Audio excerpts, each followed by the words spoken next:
नमस्कार दोस्तों, स्वागत है आपका मेरे YouTube चैनल पे। इस वर्ष 2025 में 2 जून से लेकर 8 जून के बीच में मेरे द्वारा किए गए गढ़वाल हिमालय में स्थित रूपकुंड ट्रैक के ऊपर ये वीडियो मैंने बनाया है।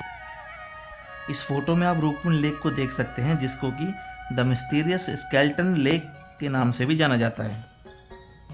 ये फ़ोटो हमारे नैनीताल के बहुत ही मशहूर फोटोग्राफ़र पद्मश्री श्री अनूप साहा जी के द्वारा लिया गया है नैनीताल से। इसमें आप देख सकते हैं कि रूपकुंड लेक गढ़वाल हिमालय की नंदा घुंटी या त्रिशूल पर्वत के बीच में स्थित है। माँ नंदा और सुनंदा देवी के दर्शन भी आप इस फोटो में कर सकते हैं। अभी आपके सामने महान त्रिशूल पर्वत है, जिसके भव्य दर्शन रूपकुंड लेक से आप कर सकते हैं। रूपकुंड ट्रैक करने के लिए आपको गढ़वाल के चमोली ज़िले के एक बहुत ही खूबसूरत गांव लोहाजंग से अपना ट्रैक स्टार्ट करना होता है।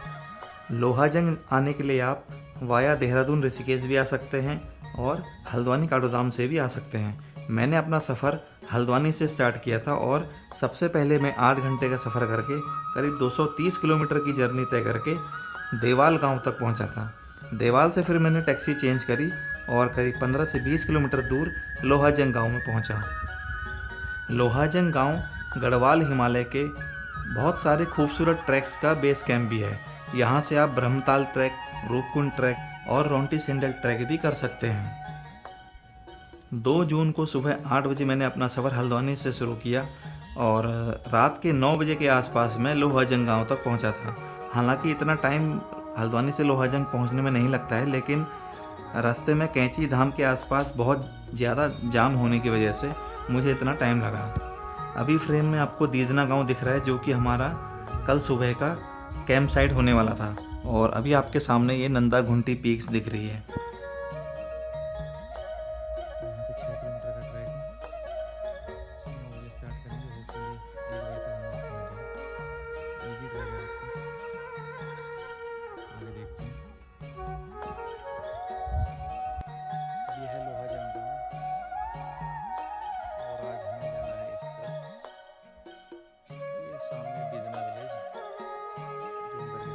दिखाता हूँ। तो ये रूपकुंड ट्रैक की शुरुआत हो गई है। अभी मैं हूँ लोहाजंग में। ये मेरे पीछे लोहाजंग गाँव। कल रात में पहुँच गया था मैं 9 बजे। काफ़ी लंबा सफ़र रहा हल्द्वानी से। 8 घंटे का सफ़र 13 घंटे में पूरा हुआ। ये पीछे पूरा लोहाजंग गाँव।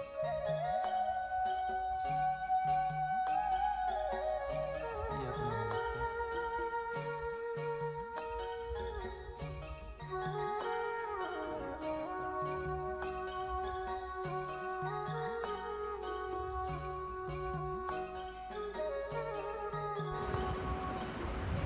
तो 3 जून 2025 को सुबह करीब 8 बजे के आसपास हमने लोहाजंग से अपना सफ़र की हमने शुरुआत करी। लोहाजंग से करीब 3 किलोमीटर दूर पर कूलिंग गांव है। यहाँ तक आपको टैक्सी से जाना होता है और कूलिंग गांव से फिर ये एक्चुअल पैदल ट्रैक स्टार्ट होता है। तो कूलिंग गांव हम पहुँचे टैक्सी के थ्रू और वहाँ से हमने पैदल ट्रैक स्टार्ट किया। यहाँ से करीब 3 किलोमीटर की सीधी ढलान है, आपको नीचे उतरना होता है। बिल्कुल खड़ी ढलान पर उतर के नदी का एक किनारा आता है, नदी पार करके फिर आपको 3 किलोमीटर की खड़ी चढ़ाई चढ़ के दीदना गांव पहुंचना होता है। तो हमने कूलिंग से अपना ये पैदल ट्रैक स्टार्ट किया। बहुत सुंदर गांव है कूलिंग भी। ये यहाँ का जूनियर हाई स्कूल है कूलिंग का।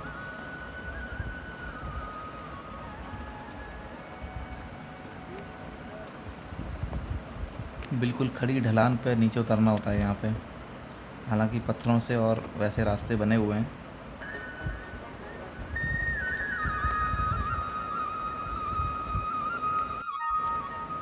तो ट्रैक की बिल्कुल स्टार्टिंग में ही आपके घुटनों की असली परीक्षा स्टार्ट हो जाती है।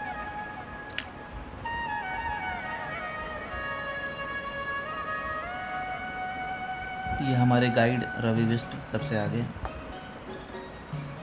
हालांकि सबसे आगे मैं था, मेरे पीछे गाइड हैं रवि बिष्ट, और इनके पीछे फिर बाकी ट्रैकर्स आ रहे हैं।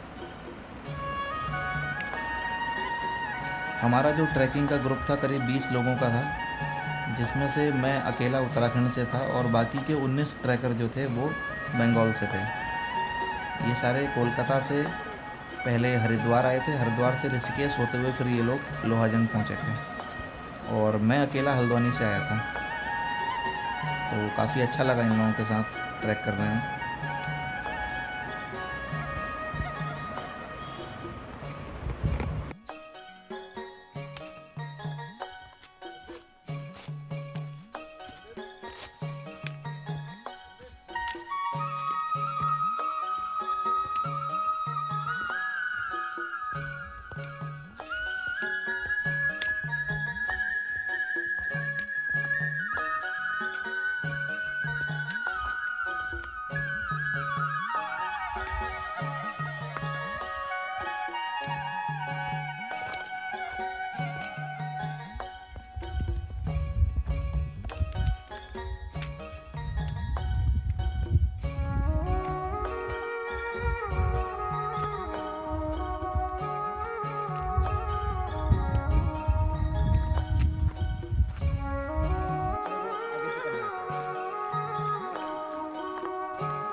यहाँ से अपने को उधर जाना है ना, अपने को सीधे नीचे नदी में जाना था। कर ही लेते हो वो चीज। फ्यूचर में तो रोड चली जाएगी ये ट्रैक पे।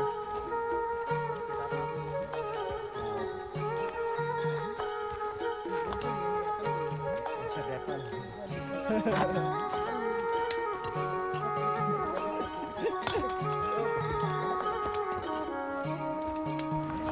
तो करीब 3 किलोमीटर की सीधी ढलान पर नीचे उतरते हुए हम आखिरकार नदी के किनारे पहुँचे। ये मेरे पीछे आप एक पुल भी देख रहे हैं जो बाढ़ में लास्ट टाइम बता रहे थे कि बह गया था, और यहाँ पर हमने कुछ रेस्ट किया, पानी वगैरह भरा, और फिर इस पुल को पार करके हम नदी के दूसरी तरफ गए। इस नदी का नाम नीलगंगा नदी है जो बेदनी बुग्याल के आसपास से निकलती है। तो इस पुल को क्रॉस करने के बाद अब असली चढ़ाई स्टार्ट होती है, जो कि करीब 3 किलोमीटर की सीधी खड़ी चढ़ाई है दीदना गांव पहुंचने के लिए, जो कि आज शाम की हमारी कैंप साइट भी होने वाली थी। तो यहाँ से हमने चढ़ाई अपनी स्टार्ट करी। बहुत खड़ी चढ़ाई चढ़ के करीब 3 किलोमीटर की पसीने छुड़ा देने वाली चढ़ाई चढ़ के हम दीदना गांव पहुँचे थे।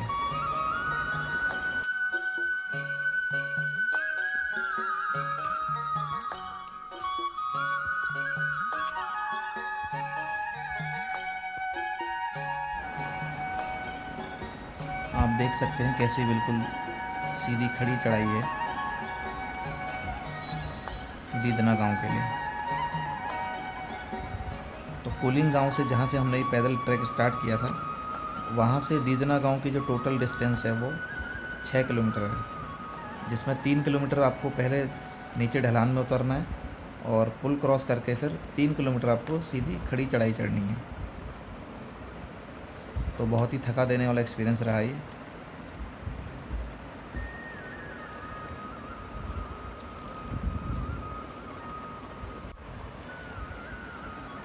और जब हम ये चढ़ाई चढ़ रहे थे उस समय हल्की फुल्की बूंदाबांदी भी स्टार्ट हो गई थी, तो बैग को भी हमने कवर कर लिया था बारिश से बचने के लिए।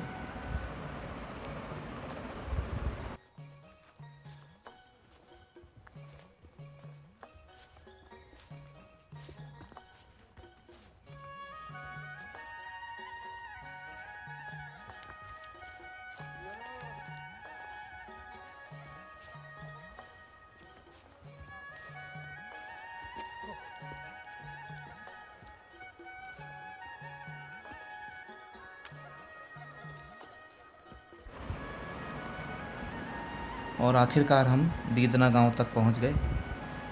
आज का जो हमारा टोटल ट्रैक रहा वो 6 किलोमीटर का रहा। बहुत ज़्यादा टफ़ नहीं था, लेकिन थका देने वाला था, क्योंकि 3 किलोमीटर पहले हमको सीधी ढलान पर उतरना था और उसके बाद 3 किलोमीटर सीधी खड़ी चढ़ाई चढ़ के हमको इस गांव तक पहुंचना था। तो यहाँ पर मैंने एक होम स्टे ले लिया था और बाकी के जो हमारे ग्रुप मेंबर्स थे वो कैंप साइट में रहे। ये हमारी कैंप साइट है। आप देख सकते हैं खूबसूरत सा घास का मैदान है, एक्चुअली खेत है एक ये। अब अगले दिन जो हमको ट्रैक करना है वो अभी आप फ्रेम में देखेंगे, जूम करके दिखाता हूँ। आली बुग्याल हमें जाना था। ये आपको दिख रहा होगा, जो थोड़ा सा घास का एक छोटा सा पैच दिख रहा है। यहाँ से होते हुए हमें आली बुग्याल अपनी कैंप साइट जाना था, जो कि करीब 12 किलोमीटर था। और ये 12 किलोमीटर बहुत टफ ट्रैक था।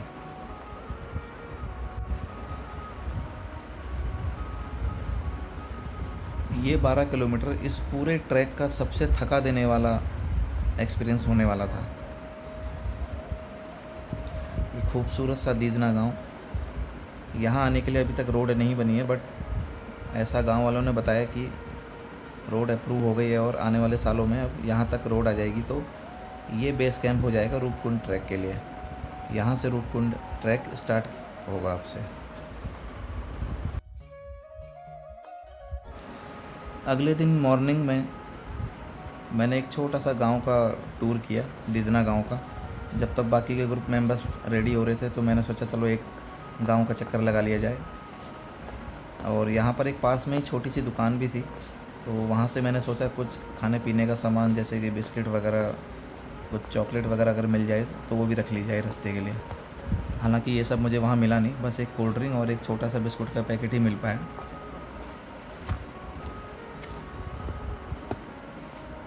बहुत ही सुंदर गांव है दीदना।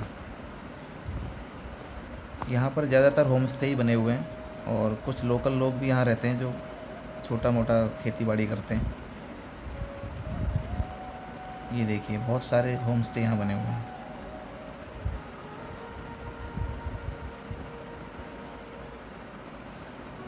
और ये सामने कूलिंग गांव दिखाई दे रहा है, छोटा सा सामने पहाड़ी पे।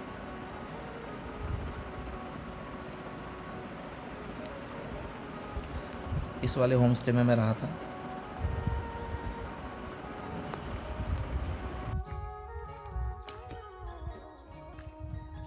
तो जी दीदना विलेज से हो गया ट्रैक शुरू। 12 किलोमीटर का ट्रैक है, बिल्कुल खड़ी लंबी चढ़ाई। ये मेरे पीछे होम स्टे जहाँ मैं रुका था। कल यहाँ पूरा दिन बारिश हुई है और आज थोड़ा सा खुला है मौसम। देखते हैं आज कहाँ जाना है, मैं दिखाता हूँ आपको। यहाँ से हमारा जो रेस्ट पॉइंट होने वाला था नेक्स्ट, वो करीब 3 से 4 किलोमीटर दूरी पे तोल पानी नाम की एक जगह थी।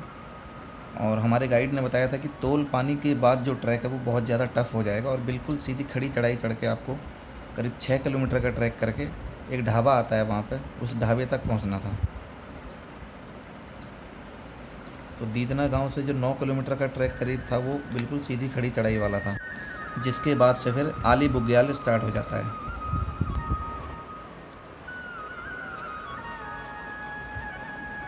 तो आप देख सकते हैं कैसी खड़ी चढ़ाई वाला रास्ता है।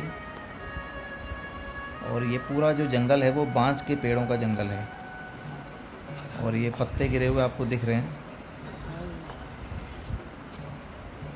इन पत्तों के गिरने की वजह से क्या होता है कि ट्रैक थोड़ा सा आसान हो जाता है, क्योंकि ये पत्ते बहुत ज़्यादा संख्या में पत्थरों के ऊपर गिरे होते हैं। तो पत्थर के ऊपर जब पाँव पड़ता है आपका, तो ये पत्ते क्या काम करते हैं, कुशन का काम करते हैं।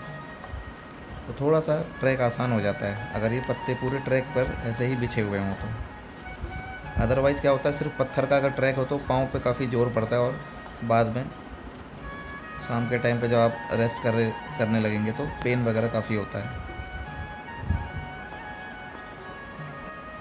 इस ट्रैक में आने से पहले जो मैंने करीब 6 महीने के आसपास प्रैक्टिस की थी, तो इसका मुझे ये फ़ायदा मिला कि बहुत ज़्यादा थकान मुझे नहीं हुई, ना ही किसी तरह का क्रैम्प या पेन पाँव में कुछ भी बहुत ज़्यादा प्रॉब्लम मुझे नहीं हुई, तो ये एक प्लस पॉइंट रहा मेरे लिए। और जब आप किसी ग्रुप में अगर ट्रैक कर रहे हो तो ये रूल होता है ग्रुप का कि आप ग्रुप को छोड़कर बहुत ज़्यादा आगे नहीं जा सकते। जो कि लीड गाइड रहता है आपको उसके पीछे ही रहना होता है, और किसी को भी ग्रुप में पीछे भी नहीं छोड़ना है। तो क्या होता है कि बड़े ग्रुप में एक गाइड सबसे आगे चलता है और एक गाइड सबसे पीछे चलता है, और बाकी सारे ट्रैकर्स को उन दोनों के बीच में रहना होता है। तो ये एक अच्छी बात है, ग्रुप में आपको ट्रैक करना होता है।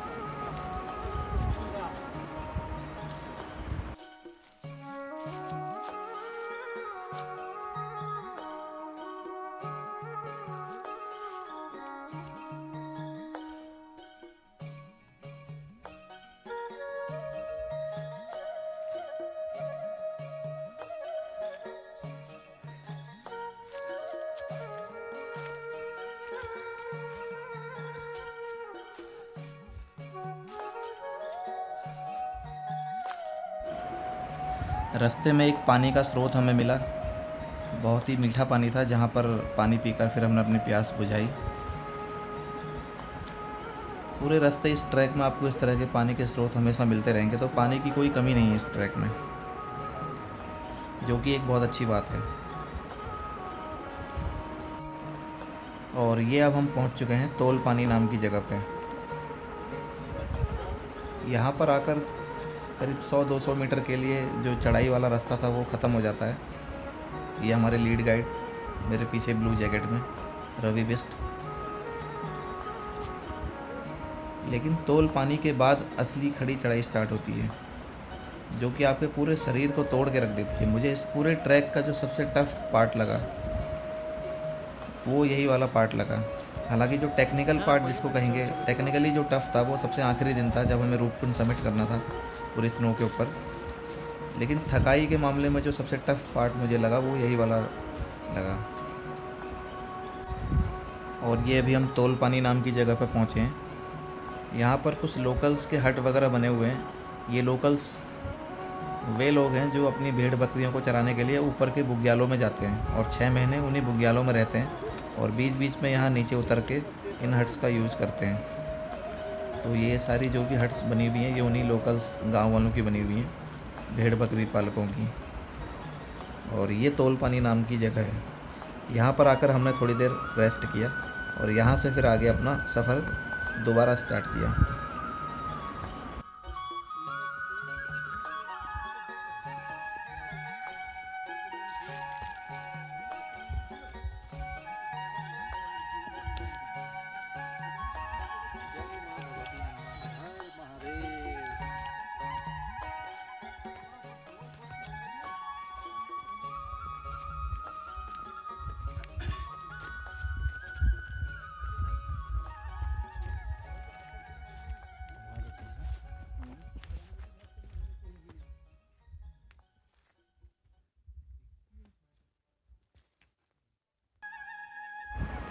तोल पानी भी बहुत सुंदर जगह है, और हमारे गाइड ने बताया था कि कई सारे ग्रुप्स यहाँ पर भी कैंपिंग करते हैं। तो कैंपिंग के लिए भी एक अच्छी साइट है, क्योंकि प्लेन एरिया है, पानी का स्रोत भी आपका पास में ही है। बट हमारा यहाँ पर कैंप नहीं था, तो फिर हमने दोबारा अपना ट्रैक यहाँ से स्टार्ट किया। अब यहाँ से आगे का जो करीब 6 किलोमीटर का ट्रैक था, जो कि एक इस पहाड़ी के टॉप पे हमें जाना था और जहाँ पर एक ढाबा आता है, वो मेरे लिए सच में बहुत थका देने वाला एक्सपीरियंस रहा। तो आखिरकार उस खड़ी चढ़ाई को पार करके हम ढाबे के पास पहुँचे, जहाँ से आली बुग्याल की स्टार्टिंग हो जाती है। अब यहाँ से बुग्याल का जो रास्ता है वो सीधा सीधा रास्ता है, बहुत ज़्यादा खड़ी चढ़ाई वाला रास्ता नहीं है। हालांकि एलिवेशन गेन फिर भी होता है, बट बिल्कुल खड़ी चढ़ाई यहाँ पर नहीं थी। तो थोड़ी देर यहाँ पर हमने रेस्ट किया, कुछ फ़ोटोग्राफी वगैरह करी, कुछ मस्ती करी और कुछ नज़ारों का आनंद लिया। इसके बाद फिर से हमने अपना सफ़र यहाँ से स्टार्ट किया। हमारी जो कैंप साइट होने वाली थी आली बुग्याल में, करीब 3 किलोमीटर का ट्रैक करने के बाद एक डाउन उतर के वहाँ पर हमारी कैंप साइट थी। तो यहाँ से करीब हमें आधा घंटा और लगा अपनी कैंप साइट तक पहुँचने में।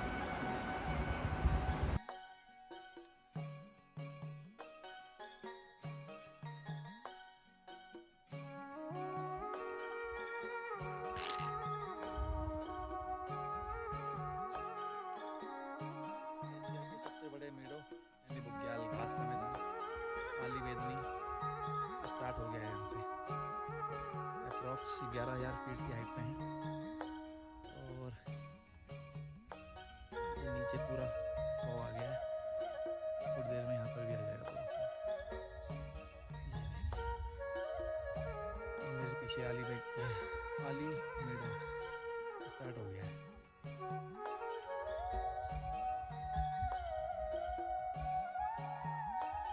बढ़ते हैं आगे।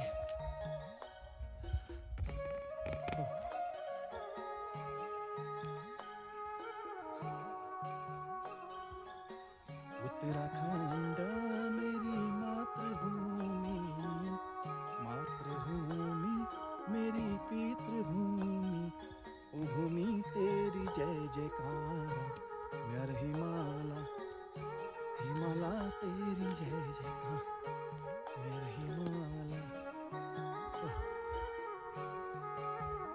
हाई एल्टीट्यूड पे हैं, सांस बहुत फूल रही है।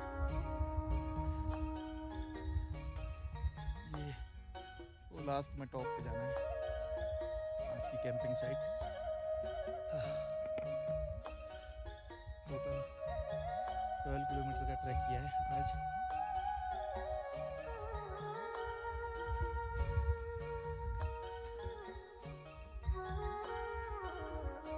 एलिवेशन गेन किया है अप्रॉक्स 3,000 फीट के आसपास। हमारे आली बुग्याल पहुंचते ही मौसम ने बहुत तेज़ी से करवट बदली और एकदम से धुंध सी छा गई और हल्की फुल्की बूंदाबांदी भी स्टार्ट होने लगी। ये आप देख सकते हैं सामने की तरफ पूरी धुंध छा चुकी है। पहाड़ों में मौसम बहुत तेज़ी से करवट लेता है। एक पल में अगर आप धूप में चल रहे हैं तो दूसरे ही पल हो सकता है कि वहाँ पर धुंध छा जाए या फिर बारिश स्टार्ट हो जाए। तो कुछ ऐसा ही एक्सपीरियंस हमारे साथ भी हुआ, बट हमारी किस्मत अच्छी थी कि कहीं पर भी हमको बारिश का सामना नहीं करना पड़ा। और यह भी आपके सामने है एशिया का सबसे बड़ा बुग्याल, मेडो जिसको बोलते हैं, आली बेदनी बुग्याल। बहुत ही खूबसूरत, बहुत ही सुंदर जगह। मैंने अपनी लाइफ में इससे सुंदर जगह आज तक कभी नहीं देखी थी। दूर दूर तक फैला हुआ मखमली घास का मैदान, और जब आप अपने पूरे शरीर को तोड़ देने वाली खड़ी चढ़ाई चढ़कर इतनी खूबसूरत जगह पर पहुंचते हैं तो सारी की सारी थकान एक पल में मानो जैसे गायब हो जाती है। वही हमारे साथ भी यहाँ पर हुआ। बहुत ही सुंदर नज़ारा यहाँ से दिखता है, बहुत ही सुंदर।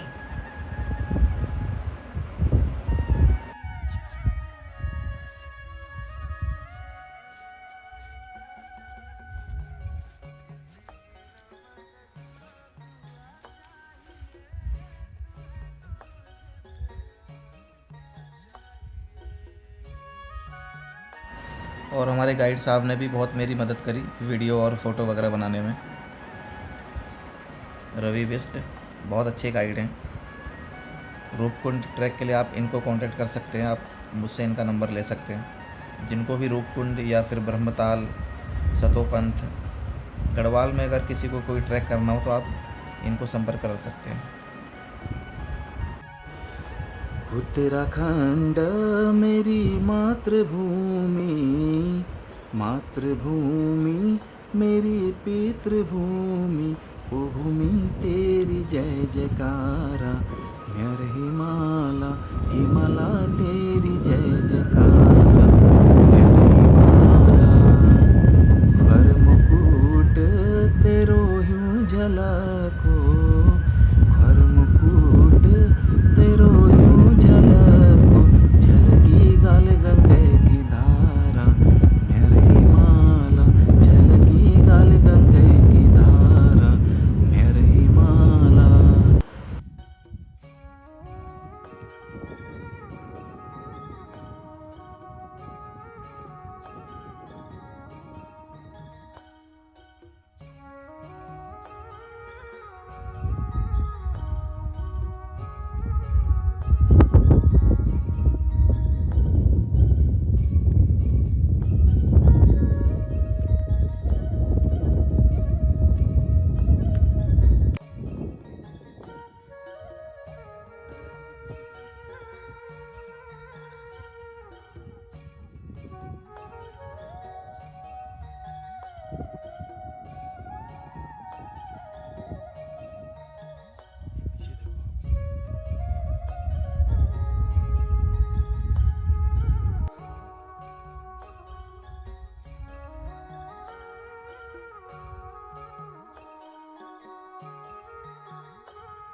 और आली बुग्याल के इन खूबसूरत नज़ारों का आनंद उठाते हुए आखिरकार हम अपनी कैंप साइट पहुँच गए।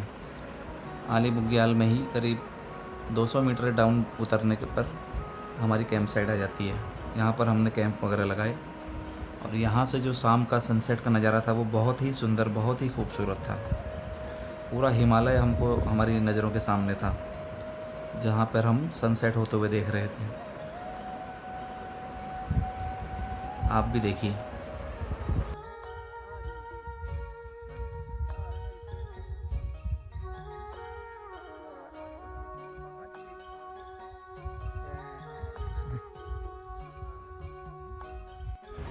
आज की जो हमारी कैंप साइट थी, आली बुग्याल कैंप साइट, वो करीब 11,500 फीट की हाइट पे थी। यानी कि हम 7,500 फीट से 11,500 फीट पे आ चुके थे। अब अगले दिन मॉर्निंग में करीब 8 बजे के आसपास हमने फिर से अपना नेक्स्ट डे ट्रैक स्टार्ट किया। और आज की जो हमारी कैंप साइट हमारी होने वाली थी वो थी पाथर नचोनिया। करीब 7 किलोमीटर का ये ट्रैक था और बुग्यालों से होते हुए हमें सीधे सीधे रास्तों पे जाना था। एलिवेशन गेन जो होने वाला था वो करीब 1000 फीट के आसपास था। यानी कि आज हमें 12,500 फीट पे कैंप लगाना था, जो कि हमारी कैंप साइट थी पाथर नचोनिया। आज हमें थोड़ा ख़राब मौसम का सामना करना पड़ा। स्टार्टिंग में पहले हल्की बूंदाबांदी स्टार्ट हुई, उसके बाद थोड़े ओले पड़े और आखिरी में पहुंचते पहुंचते जब हम कैंप साइट पहुंचे थे वहां पर स्नोफॉल स्टार्ट हो गया था। तो रास्ते में हमें रेन कोट वगैरह सब हमें यूज़ करना पड़ा। जीरो होगा अभी।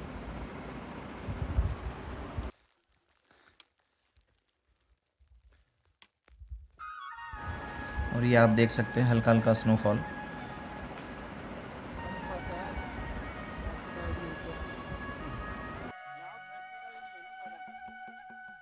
ये ऊपर बाबा जी बैठे हैं।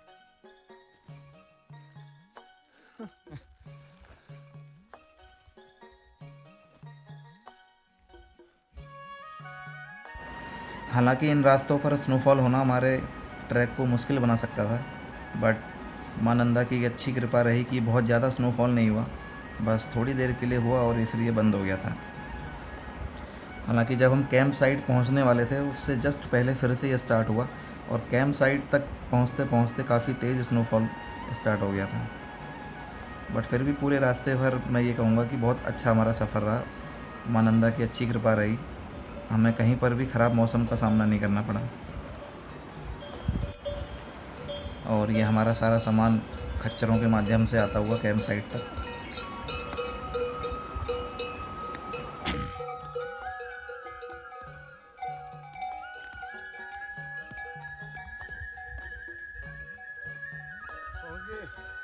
और वो पौजंचा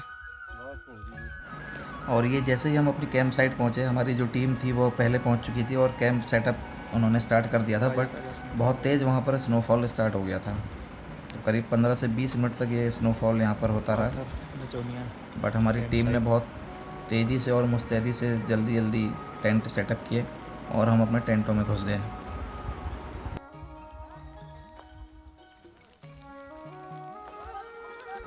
पाथर नचोनिया जो हमारी कैंप साइट थी, अब नेक्स्ट डे मॉर्निंग में हमें निकलना था। जो हमारी नेक्स्ट कैंप जहां हमारा लगने वाला था वो था भगवा वासा, जो कि रूपकुंड समिट का बेस कैंप भी है। तो पाथर नचोनिया से करीब 5 किलोमीटर की खड़ी चढ़ाई वाला रास्ता था, जिसमें सबसे पहले एक गणेश जी का मंदिर आता है, केलुआ विनायक, जो कि 14,000 फीट की हाइट पे है। और यहाँ से करीब 500 मीटर के आसपास डाउन नीचे उतरना होता है भगवा वासा कैंप साइट के लिए। तो जी आज का ट्रैक शुरू हुआ है पाथर नचोनिया से भगवासा बेस कैंप रूपकुंड के लिए। और सबसे टफ पार्ट है ये, तो सीधी खड़ी चढ़ाई चढ़नी है केलुआ विनायक तक। वर्ल्ड का highest Ganesh temple, approx 14,000 feet पे केलुआ विनायक। बिल्कुल स्टीप है, ये देखो पीछे 13,000 फीट की हाइट पे भी हम आ चुके हैं। ऑक्सीजन लेवल बहुत कम है, सांस फूल ली।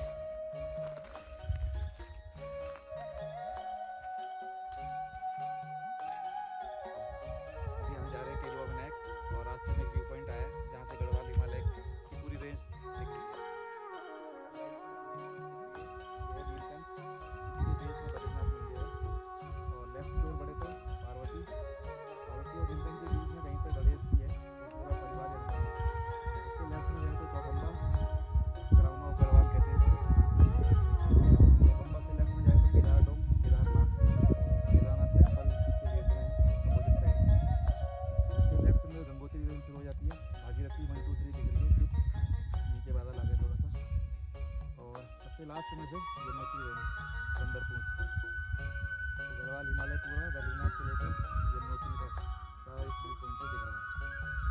हर हर महादेव, जय मानंदा। अब बनी तीसरी बार बनी होगा। इधर का भी व्यू दिखा देंगे ना। हाँ, कहाँ से वीडियो स्टार्टअप हुई थी, यहाँ से कुमाऊं रेंज तक दिखाएंगे हम। ये कुमाऊं रेंज दिख रही है इधर, मैकतोली की टिप दिख रही है अभी, इसके पीछे त्रिशूल है।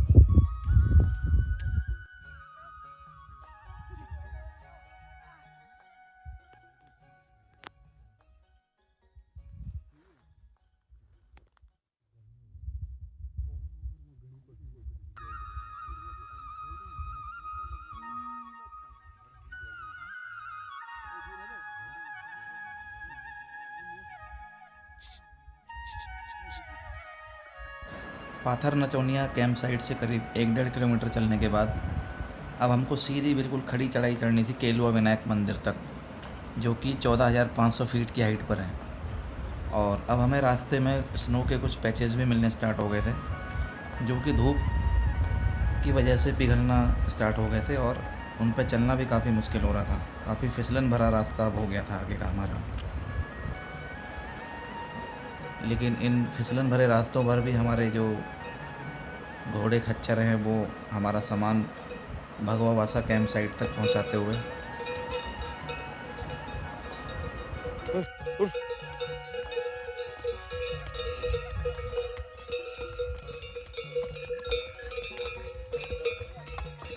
हर हर महादेव, हर हर महादेव। और इन्हीं बर्फीले रास्तों पर लगे हाथों मौका मिलता ही हमारे दोनों गाइड कीड़ा जड़ी ढूंढने में लग गए। कीड़ा जड़ी के बारे में अगर आपको जानकारी चाहिए तो आप गूगल पर सर्च कर सकते हैं। ये करीब 12,000 फीट से ऊपर की हाइट पर हिमालय में पाई जाने वाली एक जड़ी बूटी है।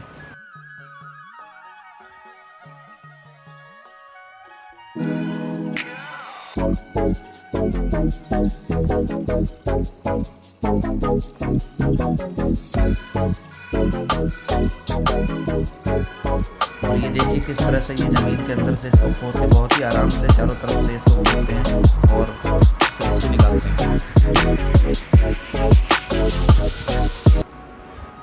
आगे का सफ़र हमारे लिए थोड़ा मुश्किल होता जा रहा था, क्योंकि रास्ते भर में ये बर्फ़ के कुछ पैचेस हमें मिल रहे थे, जो कि धूप पड़ने के बाद जब ये बर्फ़ पिघलती है तो फिर ये बहुत फिसलन भरे रास्ते हो जाते हैं, तो इन पर चलना थोड़ा सा रिस्की हो जाता है।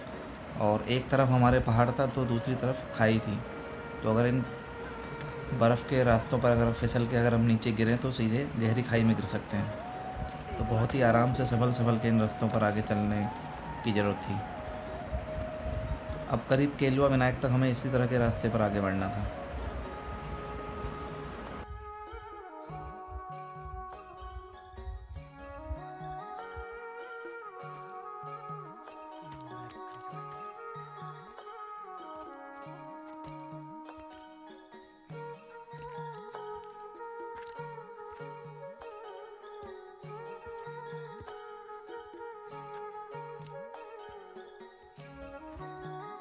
पीछे पूरी खाई।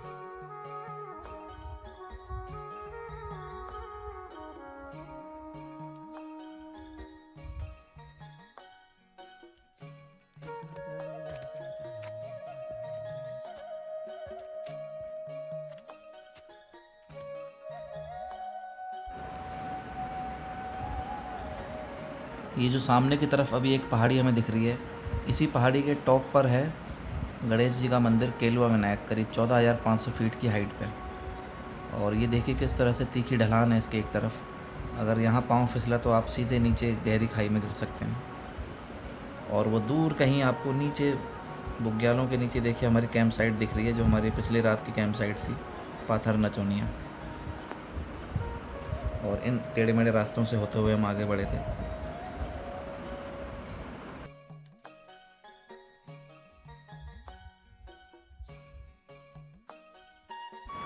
और आखिरकार सीधी खड़ी चढ़ाई चढ़ते हुए कड़ी मेहनत के बाद हम केलुआ विनायक मंदिर पर पहुंच गए, जो कि गणेश जी का एक बहुत सुंदर सा मंदिर है। और इसके अंदर एक काले रंग की गणेश जी की मूर्ति है, इसीलिए इसको केलुआ विनायक कहा जाता है। तो यहाँ पर हमने थोड़ी देर रेस्ट लिया और कुछ फ़ोटोग्राफ्स वगैरह ली।